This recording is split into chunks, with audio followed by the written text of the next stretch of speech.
Hey everyone, we're going to go ahead and get started. Just want to welcome everyone to the Cobank Rural Hunger Grant Competition Info Session. For those of you who don't know me, my name is Matt Schnarr, and I'm the Expansion and Partnerships Manager for the Campus Kitchens Project. First of all, again, just want to thank you all so much for all the hard work that you've already put into this effort. We're really excited to get this video competition started in just a couple weeks. We hope you all are also really excited. I think it's really great to foster a healthy sense of competition leading up to the competition. I want us all to still remember that we'll hopefully all be part of the CKP network very soon, which is super exciting for everyone, really, regardless of the outcomes. So this webinar has a couple purposes. One is to make sure that everyone is clear on how the competition will work. We will just go over all the logistics of the timeline and how to vote and really everything you need to know.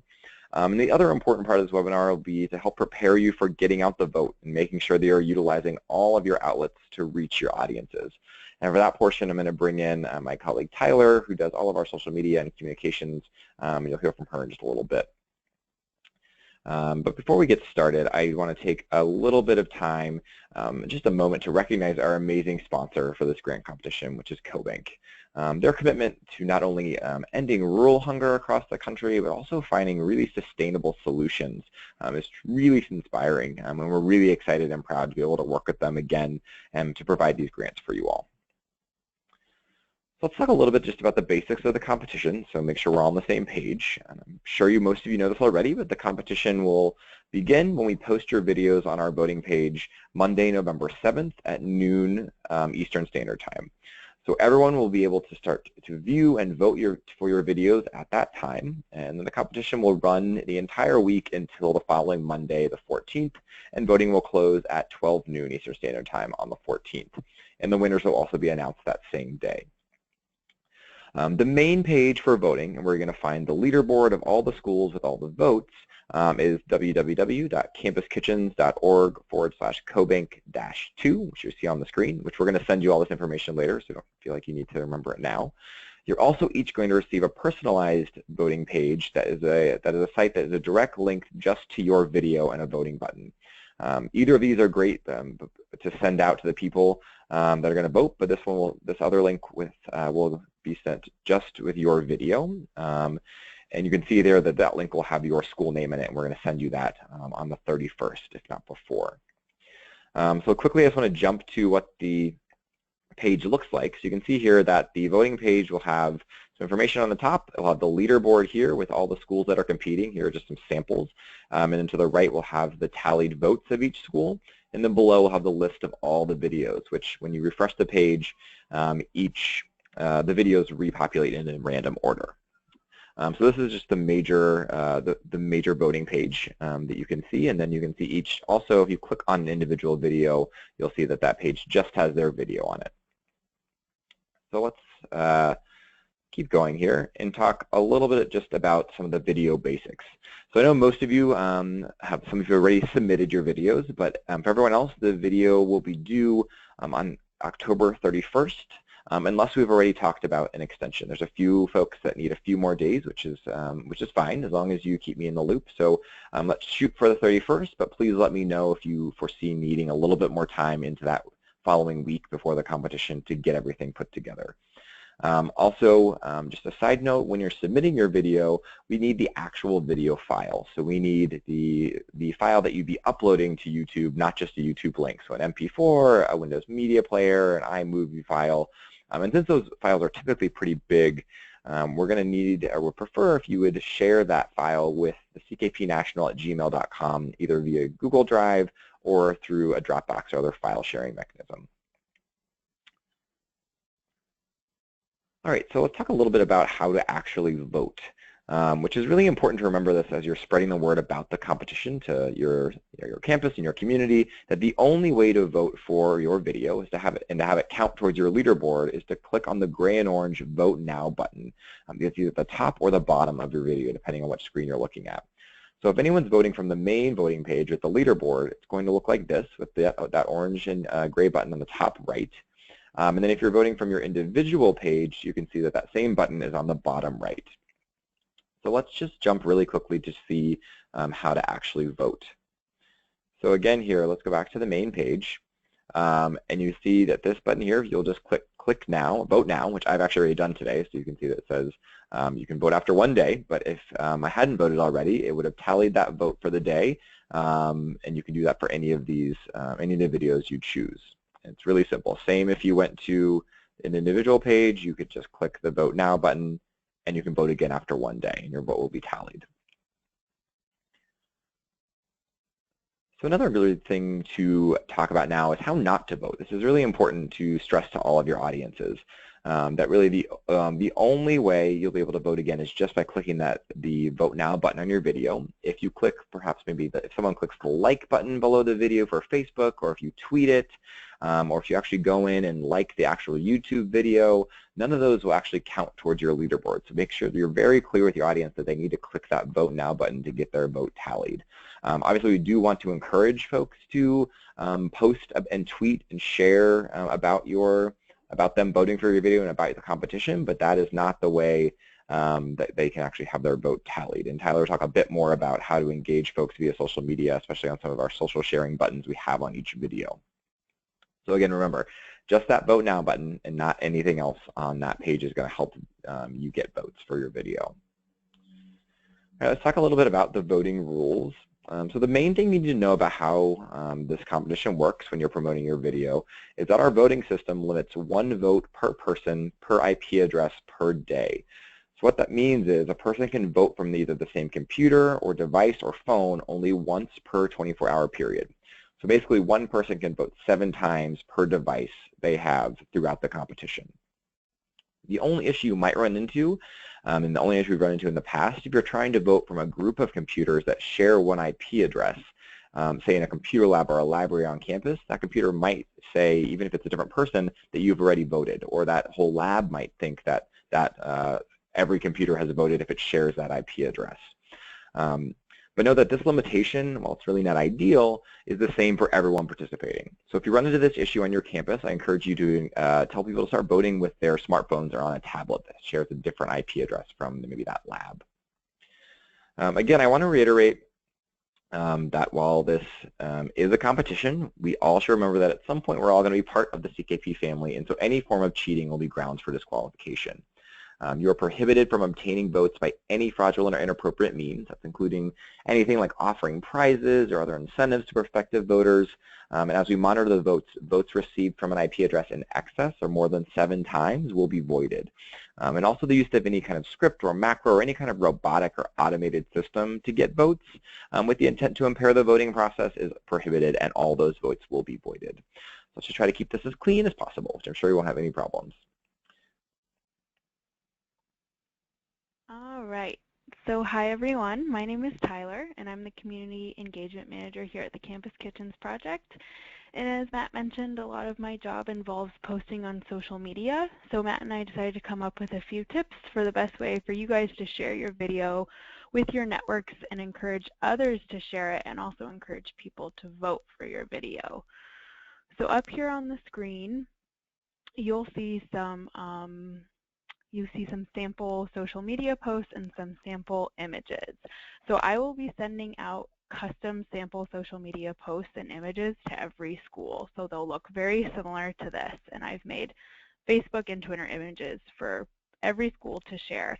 So these are for you guys to share personally or to share with your networks and encourage them to share. So as Matt mentioned before, I'm going to be sending everything to you guys by Monday, October 26th. And in that kind of batch of stuff that I share will be custom tweets that you can send out, and custom Facebook posts and images. And then, as Matt mentioned, also the link to your posts, and then a press release, which I'm going to go over in just a little bit. So for posting on Twitter and Facebook, this is probably going to be your primary outreach tool. And so it's really important to tweet at and tag people or groups in both on Facebook and on Twitter.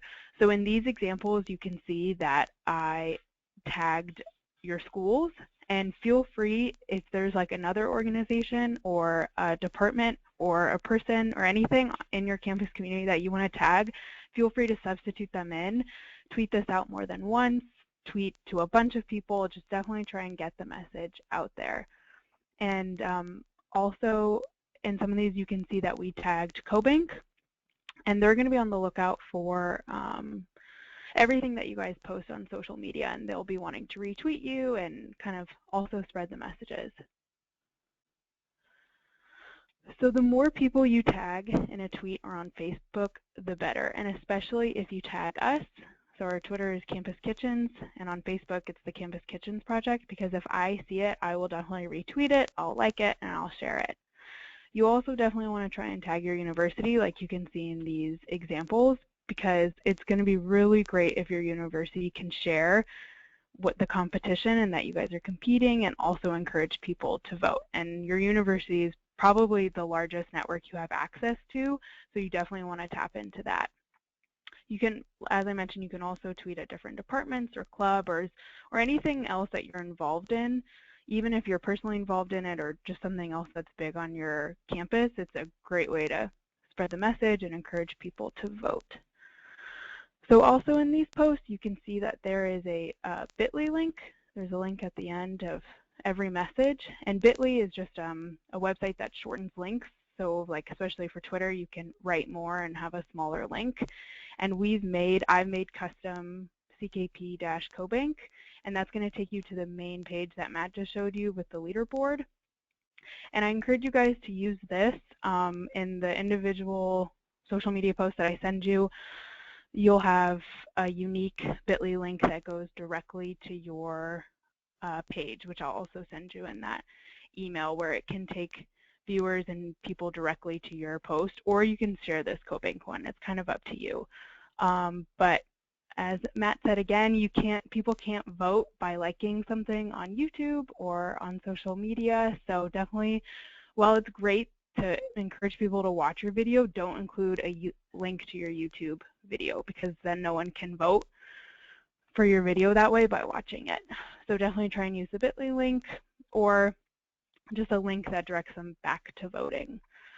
So as I said, the best way to probably share the video and get people to vote is through Facebook and Twitter, but you can also share the custom images on Instagram. If any of you have Instagram, I'm sure your university has an Instagram, and you can share the custom photos, the images that we make you guys, and just make sure to include either the link, which unfortunately can't hyperlink in an Instagram caption, but you can still include it underneath the image, or you can include the link in your bio, but just make sure you tell people that the link is in your bio. And so it looks like we actually don't have the hashtag in any of these examples that I used here, but we are going to be using hashtag launchCKP, and that is included in a lot of the sample social media posts that I'll be sending out. And that's just a great way for me to kind of track what's going on, and I can see what you guys are sharing because I can follow along through the hashtag. And again, it'll mean more likely that the national CKP Twitter handle and Facebook page will be liking and sharing, and on Instagram, what you guys post. So it's just really great for me to kind of retweet and share what you guys have posted, but then you can also communicate and share this hashtag with your networks and encourage them to use it if they're tweeting about it, because again, then I'll see it and more people will just know to use it. So Matt, if you wouldn't mind going, so we can click on the social share buttons, and I can just show you guys what those look like. So here you have the social share button. So if you just, so you see the Facebook, the like, and the share ones. If you click like, it's just going to like, nothing will pop up, but it will just like from your account. And if you click share, so this pops up and it's going to automatically share the link, but there's no custom text. So definitely make sure to write in your own text there. And again, on Facebook, you can tag your university, you can tag us, you can tag Cobank or any other groups or organizations. It's just as important on Facebook to tag people because they'll see it. And I know this is kind of a wacky image. Unfortunately, we can't change it, but I think when you actually end up sharing it, it's going to look a little different than how it appears now. And then for the Twitter one, if you click on that, so we've created custom tweets for all of the videos. So as you can see here, this tags Arkansas Tech, and it tags us, so I'm going to see it, and it tags Cobank, and it has the bit.ly link, and it has the hashtag. So definitely share this. So all you have to do is click tweet, and if you are signed in, you just hit tweet, and this will pop up. And I know it doesn't look like any of the accounts are tagged now or hyperlinked, but they will be if you actually tweet it out, they'll tag us. So you can change this if you want. Like I said, we've made it custom for every video. So if you click tweet on a different video, it'll have that school's name. So yeah, so definitely encourage people to vote and then encourage them to share because it's super easy. Basically, all they have to do is write a little message in Facebook and hit share, and then it's very easy on Twitter. So you can go, thanks for showing that, and then so now to outreach.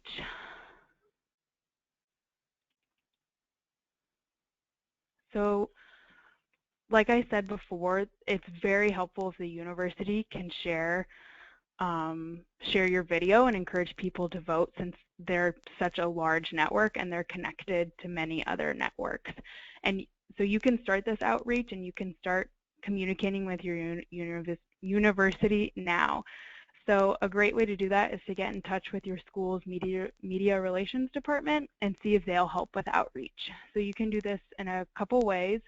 One, you can just find someone in the communications or media office. You can look online, find their email, or call them, let them know about the competition, ask them to share your video on their social media accounts, maybe on the university's website, maybe write an article or a blog post about it. Definitely offer to help write it, to give them any materials, share the social media posts that I send to you and the images. Try and make it as easy for them as possible.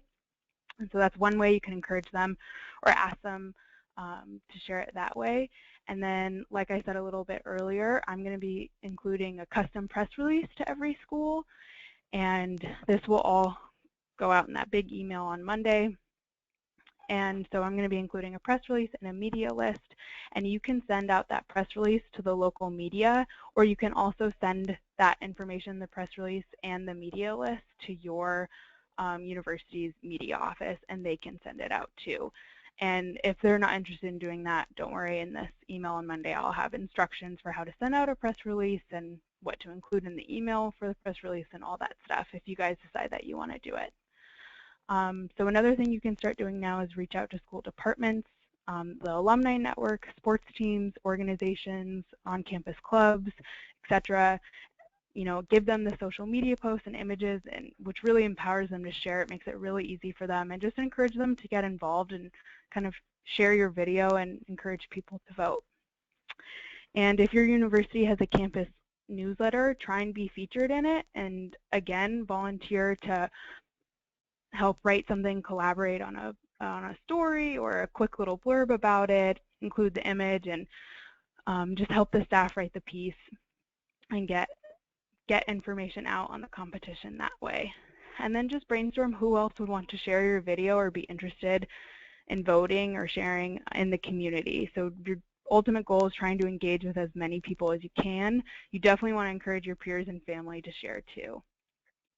So during the competition, you want to target your social media, like I said earlier. Definitely tweet at the university, tweet at Cobank, tweet at us, and also tweet at campus clubs, organizations, or any other community stakeholders that would be involved, that want to get involved and are interested in the competition.